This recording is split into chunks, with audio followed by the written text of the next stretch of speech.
Greetings and salutations. This is Abdelhadi with The Bitter Truth.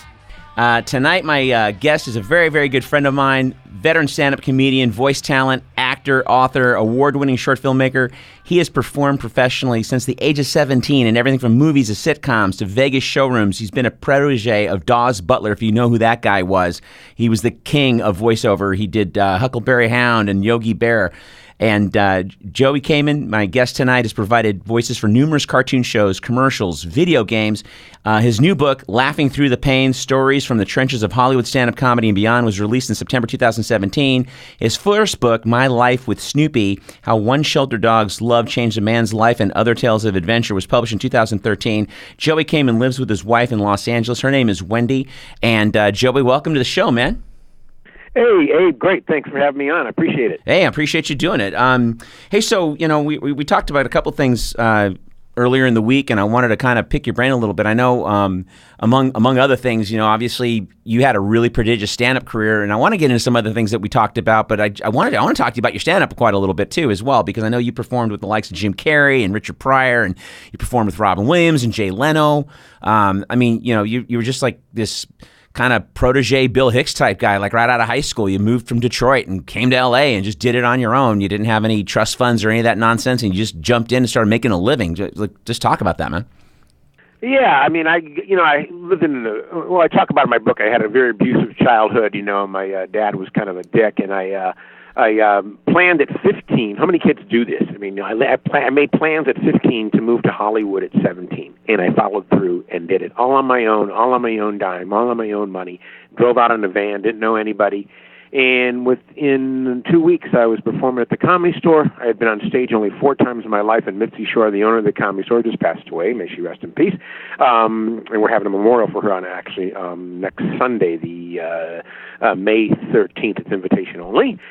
She, after 4 times only being on stage in my life, she made me a regular at the Comedy Store. I was performing professionally at the age of 17. I guess I was kind of like a natural. I don't know. I was a cocky kid. I just kind of was funny, and I did all kinds of crazy voices talking about my neighborhood. I was doing black voices, and I remember I just started performing with a lot of comedians didn't like me because I was young and I was funny, and I was the youngest one, and the oldest one was like 23. And I mean, I was, even when I was performing, I met like so many people back then. It was just crazy. I mean, Richard Pryor. I'll tell you, Richard Pryor's story is pretty funny. The first time Richard Pryor saw me, I was on stage doing my black voices. And just to let the people know, I mean, they hear me tough sound, hey, you sound like a white guy to me. Well, when I do my black voice and I'm on stage talking like this, if I was to call you up and say, hey, what's up, brother? Let's go get a beer, man. We'd shout out and stuff like that, And that's coming out of a 17-year-old kid's mouth that looks like he's 14. And I'm on stage, and it's very funny because it doesn't look like the voices can come out of me. That's how it's always been. So people are cracking up, and Richard Pryor's sitting in the back with my friend Paul Mooney, who was his writer and right-hand man for many, many years. Yeah. Paul Mooney, who's a legendary comedian. Yeah.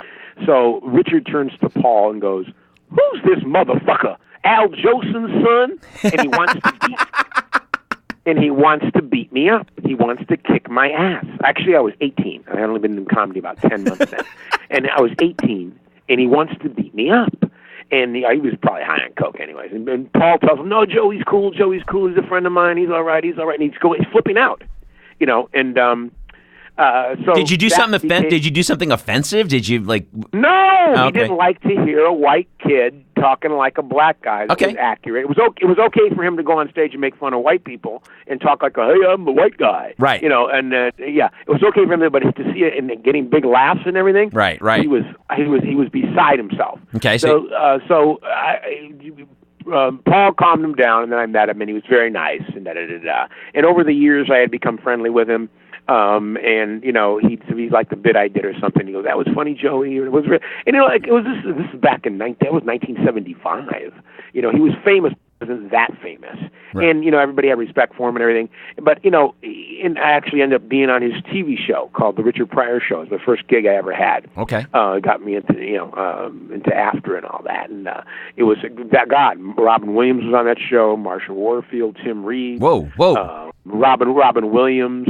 It was four episodes. And it was I did a couple of sketches with him and everything, and it was the only show. It was a historic show because it was the only show that was ever you got a network show without even auditioning. Paul Mooney was the casting director. and he just picked people in the show that he knew and that Richard liked, and that was it. There was no audition whatsoever. So that's how I got on his TV show. Wow, that's crazy, man. And then you ended up. I know you're going to talk about this as we go through your book. We're going to be touching on a lot of different stuff tonight. I understand that, but you were also one of the youngest guys to get a residency in Vegas, right? Did I understand that correctly? But no. I never had a residency in Vegas. Okay. No, I just worked there at different times. Okay. Clubs. But as a kid, though, right? I mean, you're like 18, 20 years old. No, I didn't play Vegas until I was in my, I believe, late 20s. Well, okay. Most guys in their late 20s are, just getting out of school, getting their first job, and getting married, and having kids and a mortgage. I mean, you're living the life, man.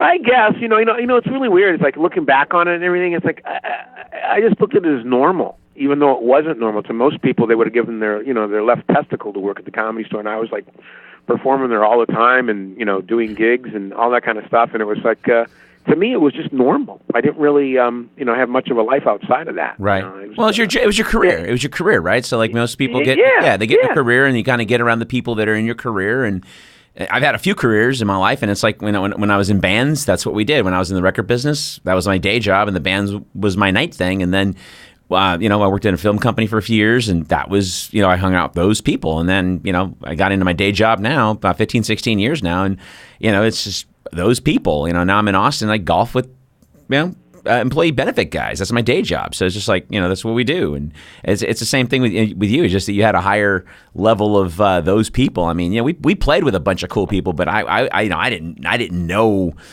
Richard Pryor. We opened for some folks and did some great stuff, but it wasn't like we're hanging out with them and they're getting us like, on Lollapalooza. You know what I mean?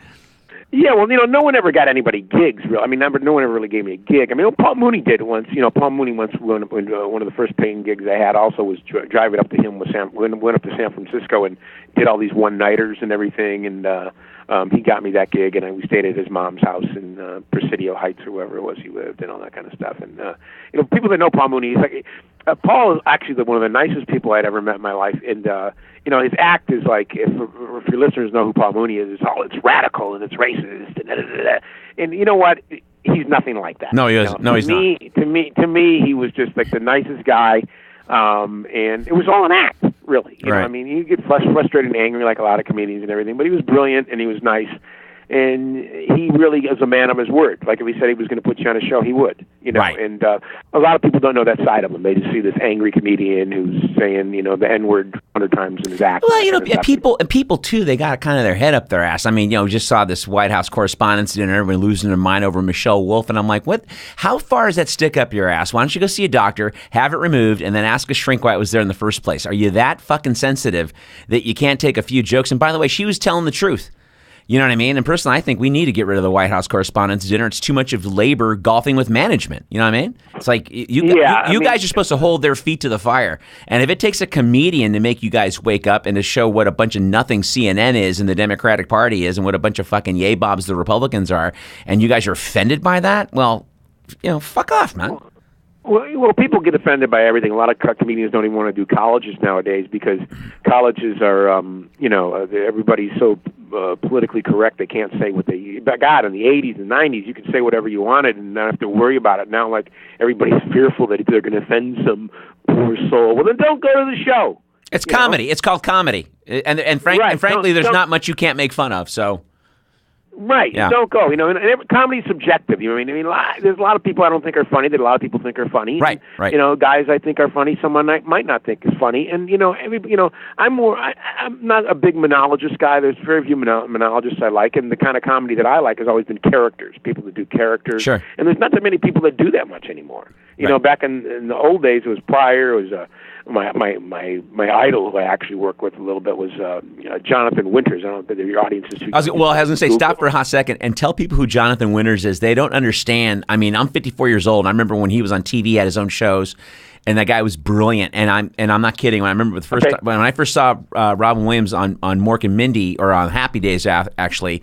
I was about 12 years old, and I was like, God, he kind of reminds you of Jonathan Winters. And then I kind of find out later, big influence on him was Jonathan Winters, and they were buddy-buddy. And so talk about Jonathan Winters a little bit, man. Yeah, well, Jonathan Winters was a guy that came up in the 50s who did all these different characters, and he just became the characters, and he was so damn funny, all PG material, because back then you couldn't swear. Right. And he played in nightclubs, and he was like, he was a manic depressive guy, you found out later on, and he was just absolutely brilliant. He could go into these, and he had a TV show in the 70s I used to watch when I was a kid, and he influenced me to become a comedian. He influenced Robin Williams, Jim Carrey, a whole generation of comedians that everybody likes now was influenced by Jonathan Winters. Right. He passed away a few years ago. Right. And he was just absolutely brilliant. He would do these roasts with Dean Martin and Johnny Carson. He would go on, and he was just insane. I mean, but he was really that way. I mean, I worked with him on this cartoon show called Little Dracula, where I played this one character named Weird Bunny. He talks like he's a little guy, and he did his Maudie Fricker character, his grandma character. Right. He played this character named Igor, and we did 13 shows. And I got to sit. He came in for 3 of them, and I got to sit next to him for those. So we talked. And oh my God, he was so much fun. He wouldn't even call me by name. My character's name was Where Bunny. Go, hey, Where Bunny, Where Bunny, and I was just absolutely thrilled and beside myself. And then one time the equipment broke down, and we had to wait 3 hours. And he talked to me for like 3 hours. And after about an hour, I go, oh my God, this is intense, because he would tell you a story about where he went, and he'd act out every character he met right while he's talking to you. And this is just the way he was. And I felt sorry for his wife because he was on like all the time. Right. And Jonathan has, you can look at these comedy albums, you can see these videos on YouTube, and Jonathan was like, I had heard I was a freak. You know, I listened to all his albums, and there was all these, underground stories about him. So I said to him, I asked him about this one thing, because he was locked up in mental hospitals, because he was really nuts, but he was so brilliant. He was so funny. I mean, he even influenced George Carlin to a degree, and all these different people. A lot of people. And, yeah, a lot of people. I mean, even Lenny Bruce. So I mean, it was like Jonathan. I asked him. I said to him, "I heard this story about you, Jonathan. Is this true? I heard you were driving down the freeway, and you opened up your car door, and ran your finger along the white line." He goes, "Yeah, it's true." That's hilarious.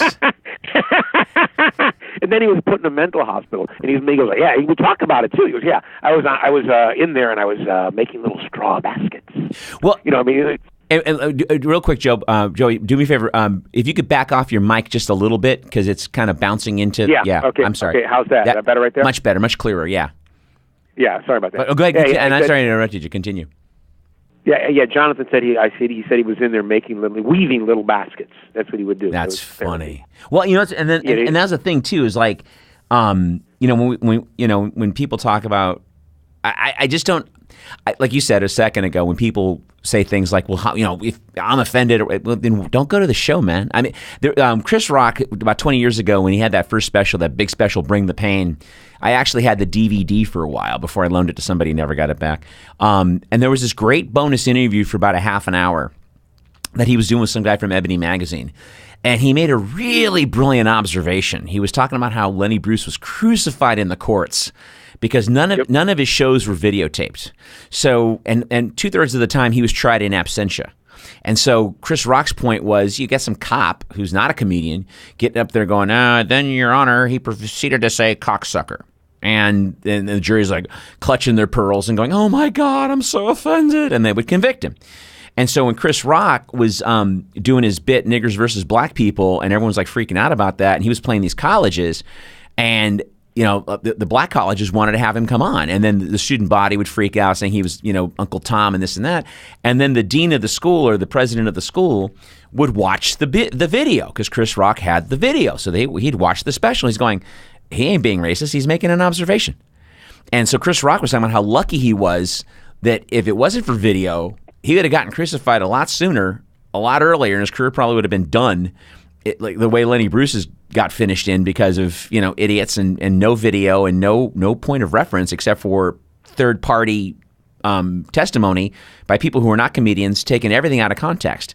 And so it's just interesting that people still 20 years later now, even today, they're looking for reasons to be offended. Like Ricky Gervais pisses people off. I'm like, all right, seriously, I like him. He's humorous, but I mean, if he offends you, you need to get a life. Yeah, it's crazy. You can imagine what Sam Kinison would be saying today if he was alive. He would just be going off, and you have all these millennials and little liberal babies who are just crying about he offended me. And it's a different. Where I came up, it's a different style of stand-up. Yes. Not necessarily style. It was a different. It was much funnier. Much Well, it's a funnier. different sensibility too. The way we. I mean, you're only a few years older than me, but the way we came up, especially in the '70s, was nothing was really off limits, and like All in the Family was on the air. Everything was on the air, and right. And all of a sudden, and I don't know where. I mean, when I went to college, the idea of college was they kind of kicked your ass a little bit to prepare you for the real world. So you kind of didn't open your mouth unless you knew you're going to be right.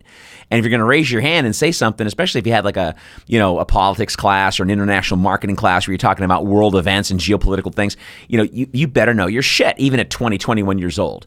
And now it's just like, well, I don't want to be offended. And safe. I got a buddy who was a professor at UCLA for a while and just had to stop. He couldn't stand it. And he was just done. I mean, he's written books. He's written for Salon. He's written for all these newspapers and things too. And he just had enough. He's like, how the fuck did you get into UCLA? You can't even write a paper, and you're getting pissed off at me for correcting you grammatically. Go fuck yourself when you go try to get a regular job. And that's the kind of thing we've fallen into. Like this, it's not even politically correct. It's just mollycoddling. And well, I'm done. A lot of the comedians, I'm not going to name names, the big stars today and everything. A lot of them. It's like my phrase is, and I want to copyright this. It says, "Mediocre is the new great." It's like these guys couldn't. These guys couldn't even have passed audition night in the 70s and 80s at the Comedy Store. I mean, they're just terrible to me. I can't sit and watch them. I mean, they're just talking. There's no jokes. There's no setup. There's no punch. There's no characters they're doing. They're just speaking their mind, and people are applauding and acting like it's funny. It's not funny. Right. If you read it, you would just go, "Oh, that's clever," or "That's." You wouldn't laugh. You wouldn't belly laugh. Yeah, but see, I come from the Lenny Bruce school of. I mean, I'm about monologues. I'm about punchlines. I'm about stories and setups. I'm about paying it off. I mean, I love. Right, I like to belly laugh. Yeah, me too. George Carlin can make me belly laugh. Jonathan Winters can make me belly laugh. Even Jay Leno can make me belly laugh. Richard Pryor would have me on the floor. I mean, doing a character saying something, even though it's out of context. It's funny. It's a funny character. Right. It's a funny. It's a funny joke, or it's a setup, or it's original. It's not like some ripoff of a ripoff of a ripoff. Right. I mean, if you were to read what some of these comedians say, and it was written, you were not going to laugh. If you saw it on a blog, you wouldn't laugh. Right. You just go, "Oh, that's clever. Oh, that's true." Right. But you're not laughing. Right. Well, let me ask you. You're not laughing. On a quick side note, tell me about your relationship with Mitzi Shore. I mean, I didn't know you knew her. That's interesting. Oh, are you kidding me? I knew Mitzi since I was 17 years old. I mean, I actually might have talked to her when I was 16. Okay. Mitzi, my relationship, I had a love-hate relationship with Mitzi. Mitzi, I talk about in my book, Laughing Through the Pain. I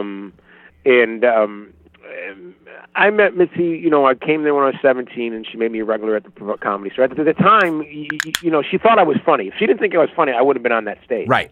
She thought I was funny, which was a compliment. Absolutely. But you know what? She was just, on the flip side, she was just a housewife who got the club in a divorce.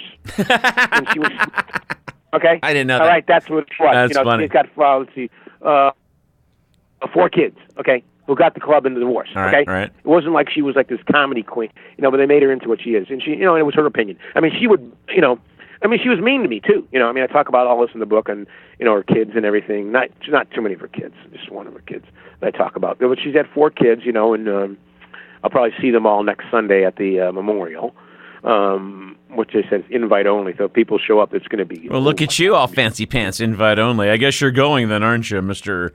Yeah, Mr. Showbiz. I wasn't going to go, but one of her sons emailed me and said, "Joey, we'd like to invite you to this." I said, "Okay, all right." I got a little bit of trivia in my life. I was in Pauly Shore's very first movie with William Catt from The Greatest American Hero, and it was me and my entire band. Our management at the time, our high-powered management, Reuben Kincaid.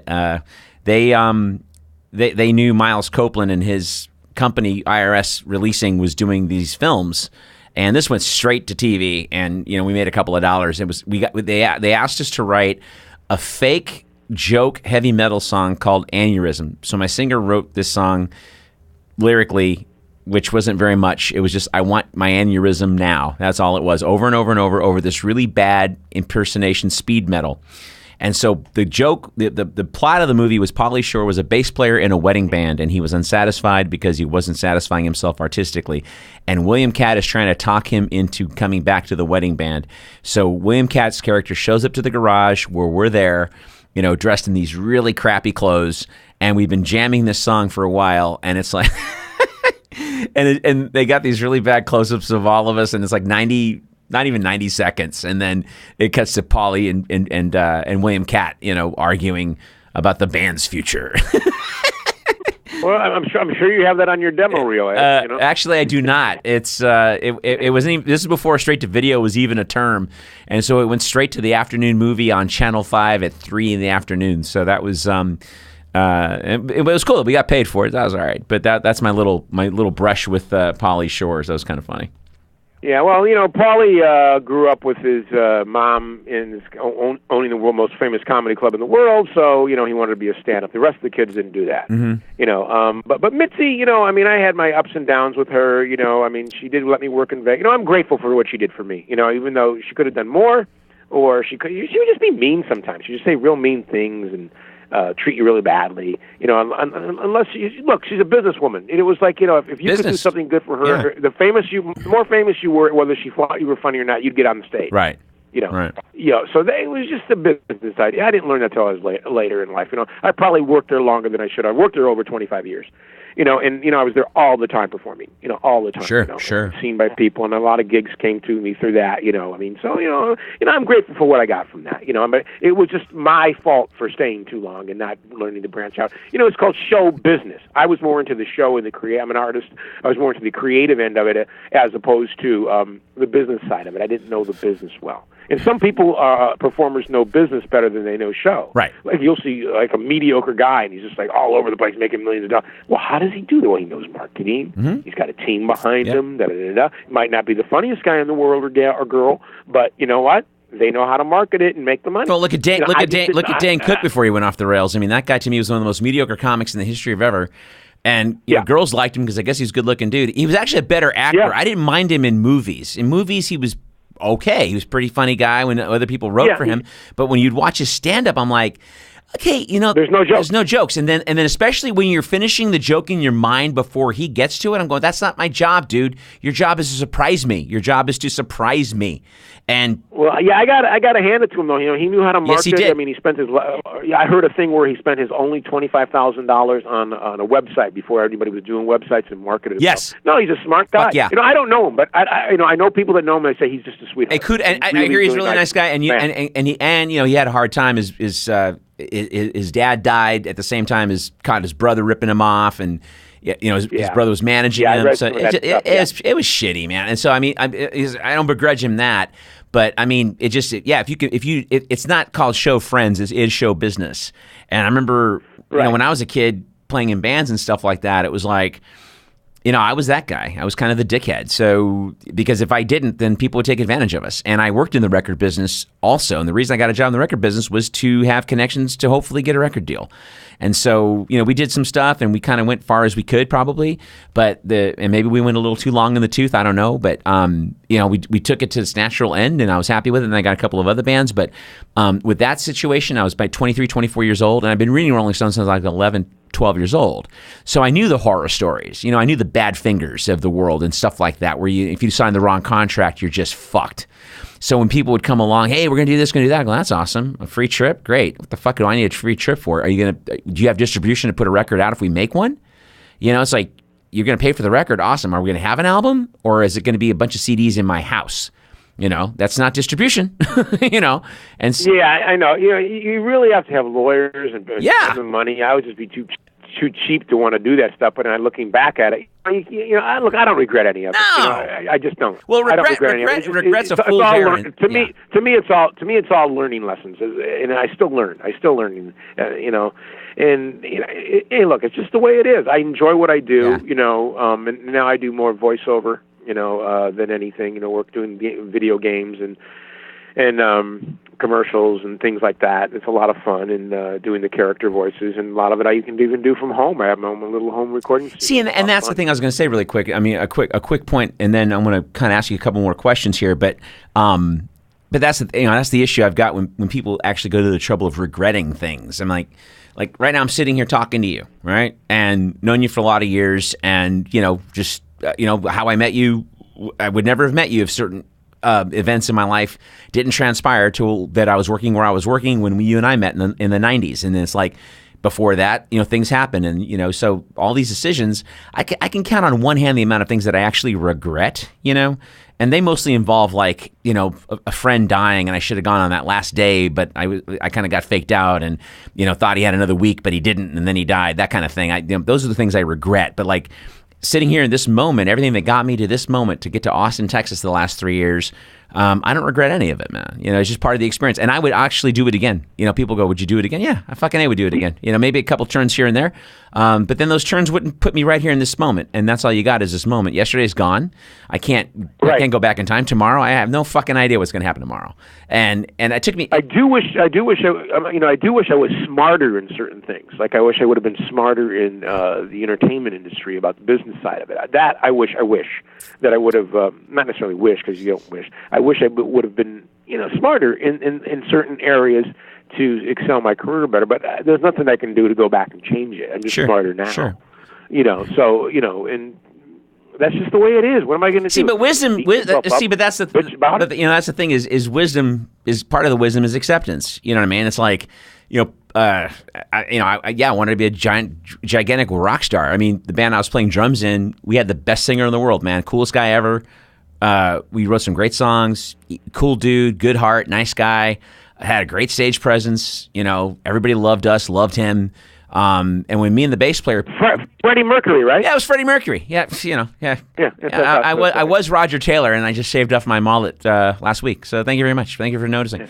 I was a 6-year-old child prodigy playing drums for Queen. It was an impressive story. In fact, I got booted for Roger Taylor. Nobody really knows that, but if you see the behind the music, the uncut version, you'll see a little toddler Abe rocking the drums, and then they kicked me out unceremoniously. They sort of Pete Bested my ass. But no, it's like you just we just did what we did, and and maybe it went too long. I don't know, but the thing is that we had a good time. We had a great time, and I got a lot of great memories out of it. And did it turn out the way I wanted to? No. But I mean, shoot, what would have happened if? I don't know. But you can't live there. That's what people drive themselves crazy. You drive themselves to drink and drug problems with that shit. You know what I mean? It's just like you can't go back. You're here now. And that's all you got is right now. So enjoy your life now. Wear the clothes you want to wear now. Cut your hair how you want now. Go see the movies you want to see now. Go to the lake, go kayaking, go do stuff. I mean, go have a good time, man, because that's as much as that's all you're going to get is now. That we don't get a second chance. And honestly, you and me are at a certain age right now where we only have so many weekends left. So I'm not going to sit there and worry about, oh, gee whiz, I wish I could have, should have, would have. My life is 2/3 over, right? I mean, I'll be dead in about 25, 30 years, maybe 40 years if I'm like my grandfather.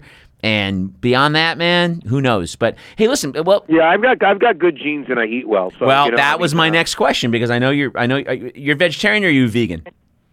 I'm vegan 15 years. Okay. And what happened? What led you to that decision? I know part of it's health, but was there an emotional reason too? Well, that came later on. I mean, I come from Detroit, and my parents, my mom was not obese. My mom was like 50 pounds overweight her whole life, and I saw everybody was eating crappy food, and that's just the way it was. You grow up in that way, and nowadays child obesity rates, like, it's from 2 to 19 years old in the United States, 18.5%. That's huge. It's millions and millions and millions. I don't have the exact statistics. No, it's a lot. Huge. It's a lot. So it's like, and it's even worse in you can call this a conspiracy if you want, but it's worse in the black areas and Hispanic areas. And if you go into like the lower socioeconomic areas in this country, you look what they eat. I mean, you can see there's like junk food stores, they eat processed food and garbage, and it's all toxic to the body, and it's addicting. So you keep eating the white sugar, and there's an old phrase, the whiter the bread, the quicker you're dead. Right. So they're eating all this crap, and it creates diabetes, and it just promotes the health, the AMA and all their crooked and crappy stuff that they do to keep you sick from cradle to the grave. So and the way I got into it was I got into health when I first. See, I'm from Detroit, so I grew up in really pretty rough black neighborhoods and stuff. And when I came out to California, it was like, wow. I mean, you're a Californian. I mean, you're born and bred. So I'm like, this is paradise. I mean, I'm going from Detroit to like, oh, there's the ocean. Oh my God, the sun, the palm trees. No oh my snow. God, I'm in heaven. You know, this was great. It was just fantastic. And you know, I had always had bad skin. So you know, I look at things, negative things in your life or ailments as a plus if they help you in the long run and overall. So I had bad skin from like 14 on. Anybody would have bad skin if you eat McDonald's twice a day. Right. You know, so and then I got into, I see the health food store. There was a health food store up on Sunset Boulevard down from the Comedy Store. I started buying all these books and reading them, and I was like, wow, and taking vitamins and experimenting and then break out again. Or I got into fasting in my early 20s and from reading certain books. And it was just, you know, it was an experiment. And if, I'm thankful that if I didn't come to California, I would have died of a heart attack in Detroit somewhere. I just knew to get out. Right. So I just started researching and doing that kind of thing. And, you know, I had a long period where I wasn't a vegetarian. I was eating whatever and just learning. I mean, we never ate salads at home in Detroit. If I had a salad, it was macaroni salad with eggs and mayonnaise and. Yeah, so I mean, it was like, you know, my mom didn't know any better. My mom was just like everybody else. She smoked when she was pregnant. Are you kidding? She saw stuff on TV and bought us TV dinners, and she did make healthy stuff. Not healthy. Well, I don't consider it healthy now, but back then she made stuff from scratch. She'd make a beef brisket and that kind of stuff, and you know, with potatoes and the vegetable on the side. But the vegetable wasn't the main dish. But you know, so you know, I saw my parents my mother get sick. She had diabetes, so like all this stuff. Like I'm not getting that. And the diabetes is pretty much diet related, almost all of it, unless it's a genetic thing where, you know. So, you know, most people can clear it up with a raw vegan diet. Right, you can Google that. Don't think, I don't care if you think I'm crazy. No. Listen, I mean, when I left entertainment in my late 30s, I was kind of lost for a minute. I was looking for another job and blah, blah, blah. And then I was substitute teaching at LAUSD for about 3 years.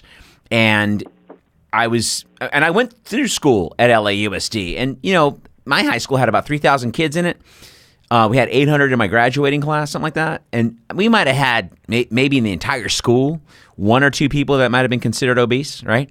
And then when I started substitute teaching, same area, South Central LA, where I grew up, you know, and man, a good third of the middle schoolers were, and I don't mean chubby, I don't mean overweight, I mean obese. I'm talking like 200-pound 11-year-olds, you know, 130-pound girls, and you know, in the 6th grade. And, you know, boys that are pushing 200 pounds. I'm 5'11", 195, and these guys were maybe 5 feet tall, pushing 200 pounds. And it was a good third of them. And the shit that they were eating, like I would walk across campus to go, you know, from the parking lot to the check into the administration building or whatever, and you'd see what they're coming with the quote unquote free breakfast, and it was like a pancake dial. A waffle stick and a sausage, which was not even meat. It's probably some processed shoelace. And these kids are walking across on the little bench with their processed orange. It wasn't even orange juice. It was like this processed Sunny Delight shit. And that was breakfast. And then lunch was the same crap. And the kids that, you know, because I would pay attention to the kids, I would have these long-term assignments, so I got to know the kids. Excuse me. And they would have the kids whose parents were paying attention to them and gave a fuck. You know, they brought lunch with them. You know, it was in their backpack because these kids don't have any lockers anymore, because you can't have a locker in school anymore because they're afraid you're going to have a gun in your locker. So now they got to have everything in a fucking backpack. So the kids whose parents gave a shit would actually, you know, pack them a lunch, right? And so then, and you could tell who's, you know, whatever. And so it was just really depressing because you're sitting there like looking at these obese children. And I'm going, it's so sad. Yeah, because they're 11, 12 years old. What the fuck are you going to do when you're 50, man? You know, and it's... You know, here's the thing. The rates are actually higher because the way they get the rates is from people who participated in the survey. So imagine the parents that didn't let the kids participate. Oh, I didn't do it. You don't need that. You're not fat. You're not fat. Yeah, you're 200 pounds at 11 years old and you're 4'9". You know, so, you know, it's even worse, you know, and what really gets me when you see these parents interviewed is like, well, he eats whatever he wants. Well, who's the adult here? No shit. Does he have a job? Does he go and buy his own shit? No, you fat fuck. You're the one that's buying the kid all this garbage. tub of shit. You know, they keep, and what really gets me is my routine about fat shaming. What a bunch of bullshit is fat. Look, no, it's a fact. You're 5'2" and you weigh 300 pounds. You're fucking fat. The sky is blue, the grass is green, and you're fucking fat. By fat shaming you? No, you should be ashamed that you weigh that much. Well, it's kind of you personally should be ashamed that you weigh that fucking much and walking around on this planet and breathing the fucking air. It's like when I hear that. Don't stroke out on me, man. You're healthy. Don't do that. No, but seriously, it's like when people tell when I hear that term fat shaming, I'm like, well, what? Okay, no. Cancer shaming is one thing. If I'm going to make fun of people that's right. Right. If I'm going to or rape shaming or something fucked up like that, okay, then you're a dickhead. Yeah. But because something you can control, I'm not discriminating. You know, a black guy can't control being black. You know what I mean? A Latino can't control being a Latino guy.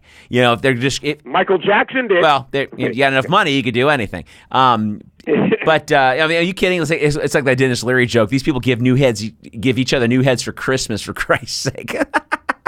Yeah. But the term fat shaming is like the ultimate pseudo victim deal. It's like, you know, I think it's wrong to use that term. I think you're not doing anybody a service. You know, and it's not that I want to make fun of these folks or anything like that, but it's just like, no, dude, look, if your doctor says you're obese and he's pushing it in your face and saying, dude, you're fucking obese, don't take it personally. He's a doctor, and his job is to tell you that you're fucking obese. Well, you have to look at also, too, that the food manufacturers are putting out all this processed, chemically induced cancer-causing foods into certain areas, and their parents, and it's addicting, okay? Let's say, look, I used to eat everything, okay? Sugar tastes good, beef tastes good, it's full of chemicals and steroids, and you're eating death, okay? The animal, you know, people that think vegans are crazy. Well, you're at Thanksgiving, you're eating a turkey that had bleach put in its ass to get the rest of the shit out of there, and you're eating it, and you're making fun of me because I'm having tofu. Go fuck yourself, you dumbass. You know, but they don't even know that they put bleach in the turkey's ass and get the shit out of it. So, I mean... You know, chicks in New York pay top dollar for that kind of action, so, you know, they're... Yeah, and they pay a fortune for it. So it's like, you know, you're the idiot, you know, but people don't know this because it's all hidden from them. It really, really is. They don't want to put it, but more and more with the internet, and we talked about before, a lot of these great documentaries like Cowspiracy and Food Inc. and things like that are really opening people's eyes up to what's going on in the world. But the fact of the matter is, to people to change their diets, they really have to want to do it because the food they're eating is addicting. I mean, it's like coming off of drugs. You know, to stop doing absolutely. that. 100%. You know, so it's like it's really sad, the state of affairs that has happened with food and our culture. And well, we took food that was already largely not great for you and made it worse. Because back in the day when I was a kid, I didn't know anybody that had a lactose intolerance or a gluten problem. Right. You know, and then I started figuring it out the last 5-8 years. And, you know, you watch Food Inc., you watch all these things, you're kind of going, well, no shit. You take a cow whose job was to shit in the woods, eat grass, and then we would eat the cow, and then we would eat the fertilized wheat or whatever that was, you know, just, it was a cycle of life. Now, we put the cow in a pen, chock it full of drugs and steroids and antibiotics, and then we cross-pollinate the wheat with cactus and wonder why it doesn't grow. Oh, okay, Roundup. We'll put Roundup on this shit and get Monsanto to poison the fuck out of it, but hey, we got more wheat per stock than we have chaff, and that's okay. Oh, but I suddenly have a gluten intolerance. I suddenly have a lactose intolerance. No, you are allergic to poison. Milk didn't. Yeah, milk didn't poison. I don't need milk, but it didn't poison me when I was a kid. I didn't get the runs all day if I had a fucking milkshake. It was just like, you know. Now it's like, Christ, people they have a lactose intolerance. You know, it's like that Chris Rock joke. You know what they're not. You know what they don't have in Ethiopia? A lactose intolerance, right? It's like, you know, they like to have just some food, please. It's like I don't. Well, you know, a lot of it, you know, for certain ethnicities, it is genetic because.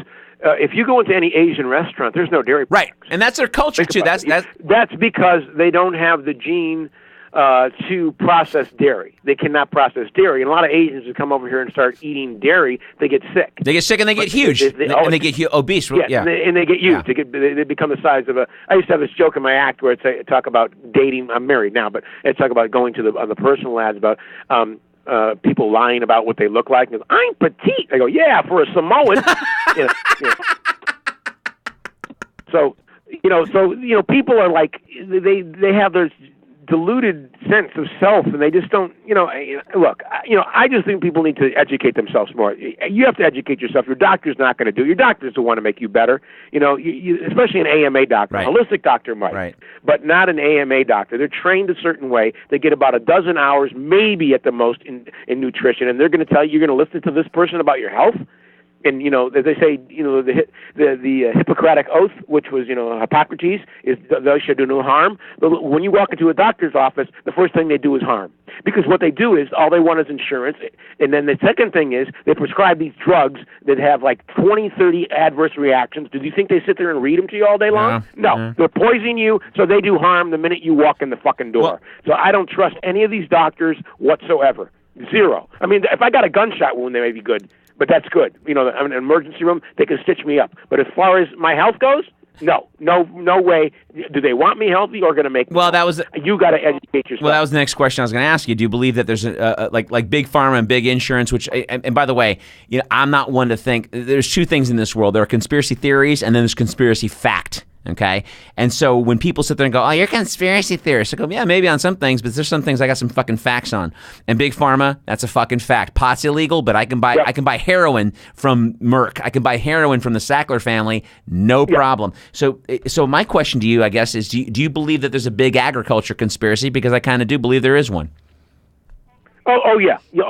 For sure. Why is it hidden? Why can't we take kids to a slaughterhouse and show them what's going on, where their food comes from? It's hidden. Oh. Why can't we take kids? It's a field trip.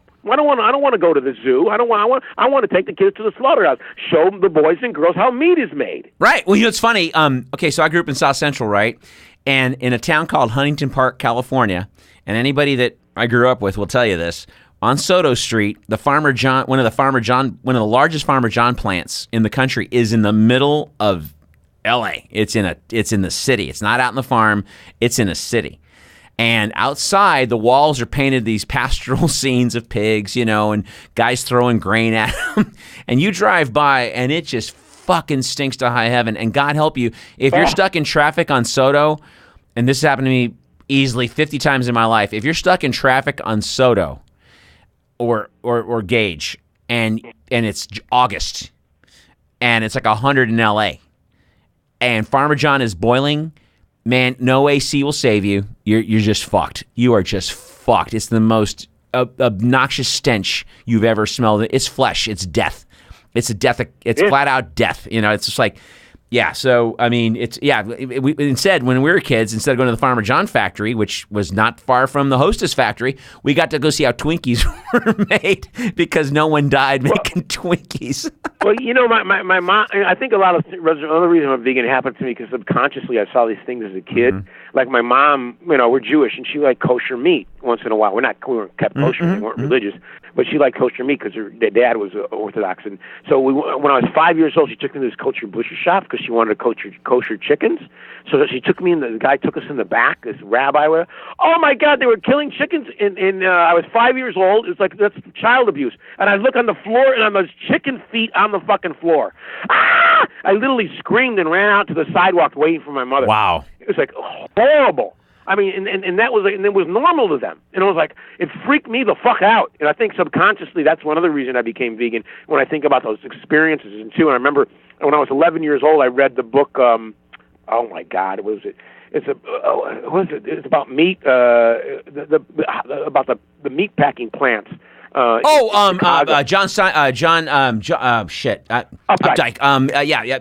Shit. I'm spinning. The name will hit both of us in a second. But John Updike. Yes. Continue. I'm sorry. Yeah, John Updike's book. I'm just googling it now. John Updike's book, and I did a book report on it. I had to read it. It was about what is it? Oh my God, what is it called? Meat. John Updike book, Meat. Oh boy, what is it called? It was something on the farm. I can't remember. It was a book about all the slaughterhouses, and I read this at 11 years old. I ended up getting an A on it, and it was just absolutely one of the scariest. It's scarier than a Stephen King novel. And I did a book report on it. I think that also made me become vegan later on.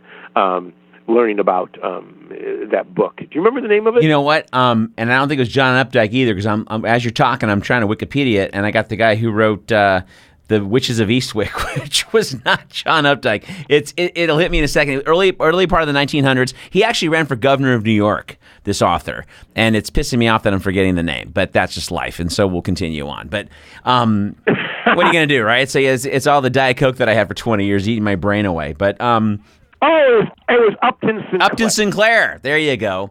And Chicago meatpacking. It was about the Chicago meatpacking industry.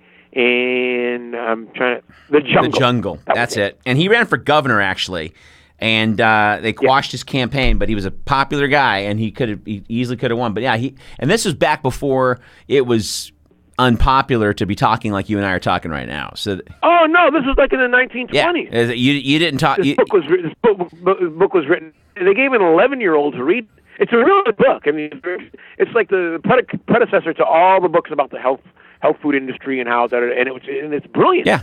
But I read it at 11. Can you imagine that? Well, I mean, and that's the thing too. I mean, but see, and that's the thing too is that, like, little kids just have an inherent like feeling about not doing that, and then they get pushed into it. Now, you have a meat addiction. I mean, every now and again, I'll see some program and they're like, well, if you want to cut off meat, just go start off with Meatless Mondays. I'm like, dude, why don't you cut off to like if you have to have meat, eat it 2 or 3 times a month and see how easy it is to kick once you go 2 or 3 times a month. It's like, it's not hard. There's another good, there's a modern day book, another one that was like after that in the 80s. It's called A Diet for a New America. I remember that. Which was written in the 80s. First book ever written by John Robbins, who was the heir to Baskin & Robbins. This guy just chucked everything not to be the heir of Baskin & Robbins. And he's like in his late 60s. He looks like he's 40. He's fantastic. Wow. This book, all these other books about veganism and all that stuff, fuck all that. Read Diet for a New America. It'll blow your mind. It's just well written. It's great. It's what everybody piggybacks on nowadays with their books, right, by reading his book. About animals and the treatment of animals and how a plant-based diet can really change your life. That kind of thing. And once you get used to it, it's like you don't want to go back to eating all that kind of stuff. You just don't. There's too much information out there in the internet, and you see how good it makes you feel. And the fact that you're saving animals' lives, people are into, I'm an animal person. Well, you love dogs and cats and birds, but you're still sucking that beef down every friggin' day, aren't you? It's like that Dennis Leary joke off of that No Cure for Cancer came out like 30 years ago, 1991, I think it was. And he had that bit about that. It was funny because when I was in college, I used to say that because remember that big campaign, don't eat the tuna fish. And you're like, well, why? Well, because the dolphins are getting stuck in the nets. It's like, well, what about the tuna fish? Well, fuck them. They didn't have their own TV show. They're not Flipper. Right. It's like, and then Dennis Leary had this where he expanded that thought. Apparently, it wasn't my own original thought. So he expanded it into like animal auditions. And it's like, we only like the cute animals. Well, what do? I'm an otter.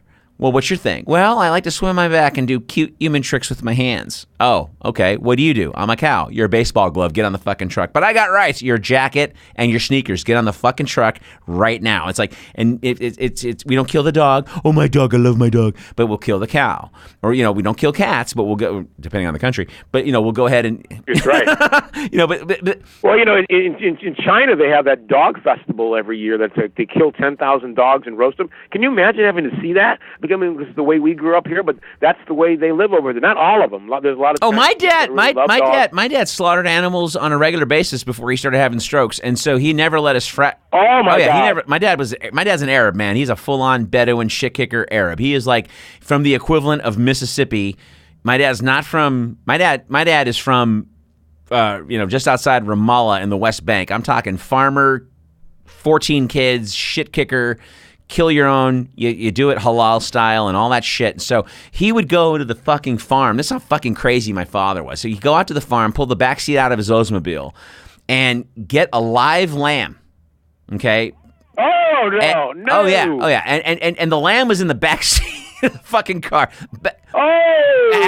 That's horrible. Yeah. And then you didn't see him do it. Fuck yeah, I did. Oh yeah. People wonder why I'm like this. I got a lot of reasons why I'm like this. Oh my God. I would have been more traumatized than I already am. So if I saw that, lambs are just they're like little babies. No, not babies. They're a little bit more. They weren't baby lambs. They were A little bigger. Whatever, but it's still a lamb. Hey, look, I'm not cutting the fucking throat. So bottom line is he would bring it, but then he didn't let us fraternize with it, because if you fraternize with it and you become friends with it, now you're showing them pictures of your kids. You don't want it to die, and you're naming it. Like my little brothers would name it. And my dad's going, oh fuck me, man, don't name it. And then it would take him an extra few days because he'd have to wait till they go to school, and then he had this pipe, in the back of the house.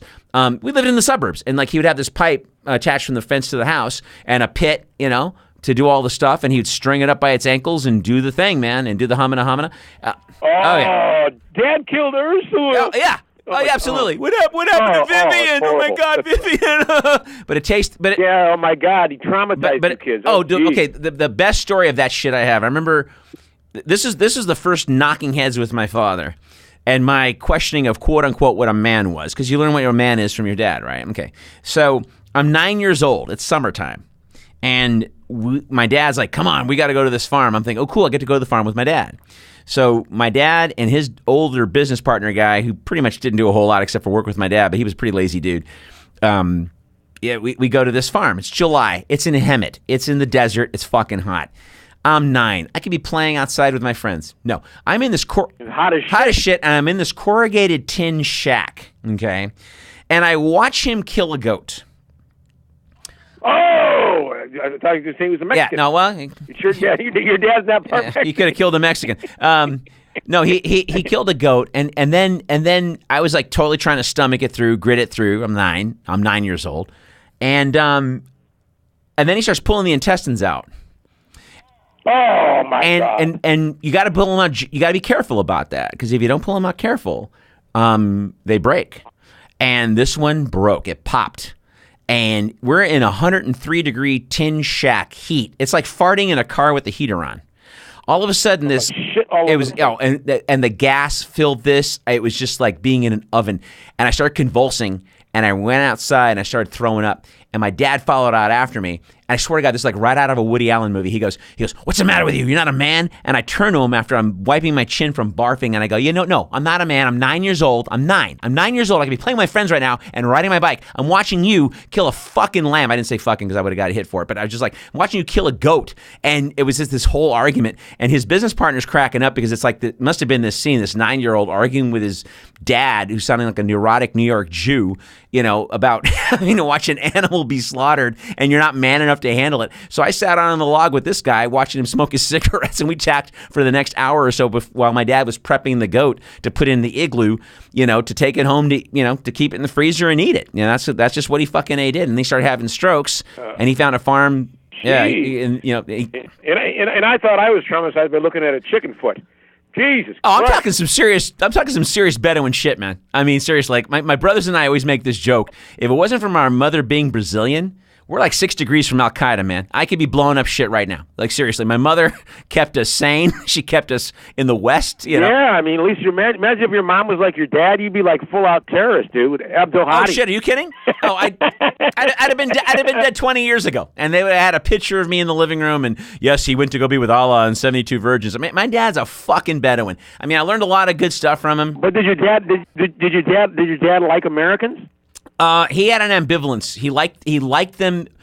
He said this a couple of times in my 20s, and I kind of didn't understand what he meant until I got older. He liked the country when we had a draft. He thought we were more polite as long as we had a draft. And he noticed after the draft stopped, about 1980, 81, he started saying, people got rude. I used to love this country when I first got here. Everybody was so polite.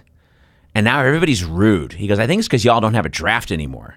And I was like 17 at the time. I go, what do you mean? He goes, well, if you go in the Army for 2 years, even if you don't go shoot anybody, you got to be disciplined. You got to say yes sir, no sir, and you come out being more polite. And that was his theory. And I don't know, maybe that's true. I don't know, but I don't know. It sounds like an Israeli to me. Well, they're not far off, are they? That's right. The Arabs y'all don't corner. Y'all don't. The 40s were pretty much. And y'all don't corner the word Semite either. That is an Arab deal. Anybody who speaks Hebrew or Arabic, you're Semite. So the Jews don't own the word Semite. We do too. So it's just kind of funny, man. But hey, but listen, we're kind of dwindling down on time. I want to hit on a couple things here. I know that you made a comment earlier about, not trusting any doctors unless it's about, getting stitched up in the emergency room or whatever. But do you honestly think, because I probably already know the answer to this, and I'm sure I'm going to agree with you, but do you think there's a connection, say, between the AMA and the FDA? Like, do you honestly think that maybe the doctors are in cahoots to prescribe things to keep us sick, or the medical profession is designed to teach you how to just live with disease but never get well? And we keep feeding. Yeah, well, they treat the symptoms, not the cause. Mm-hmm. They don't look at the underlying cause, and they want to get many people as they can in the room. I mean, how many people can we get, to make as much money as we can off as much drugs as we can, But you know what? They probably don't look at it as a conspiracy because it's just the way they do business. Right. You have to look beyond what they're doing to you. Right. You have to do your education, and with the internet, you can look up anything. I mean, there's bad information, there's good information, but with the internet, so many things have opened up. Even everything's online. You can, if someone gave you a drug, and you can look, oh my God, there's 20 adverse reactions. No wonder I'm having this reaction. And the doctor didn't tell me this. Yeah, he didn't tell you because it'd take a half hour to read the shit to you, and then he couldn't get to the next to 5 other patients. They'd give him more drugs. So look, I love older people know what I'm talking about because the older you get, you realize your doctor's full of shit. If you didn't have insurance or cash, and if you didn't have insurance or cash, and you were lying in the street, going, "Help me, doctor," he'd call the police to drag you away if you were bleeding on him. So fuck him. I just can't take it. Yeah, I got, and to a large degree, I agree with you. And maybe I'm a little partial because I got 2 brothers that are doctors, and they're actually pretty decent people about it. Like my brother. Right, there's a lot of great people. They're nice people, but don't have insurance and don't have cash, and see how fucking nice. No, but are. I'm saying my brother, for example, will prescribe people holistic stuff. He'll recommend them to holistic people. If he's like, you know what, man, I don't know if I got what's going to fix this, man. That kind of thing. And my other brothers. And there are doctors out there who AMA trained who have actually gone into holistic health. A lot of them. So they have both sides of the coin, which is not a bad doctor to go to, because now he knows what has happened, what he has done, and he's kind of probably felt guilty for what he was trapped into, or she, and now is making amends and also still making a good living and helping people, through diet and herbs and things like that. Or there's so many different things out there, to learn from, And people buy my book.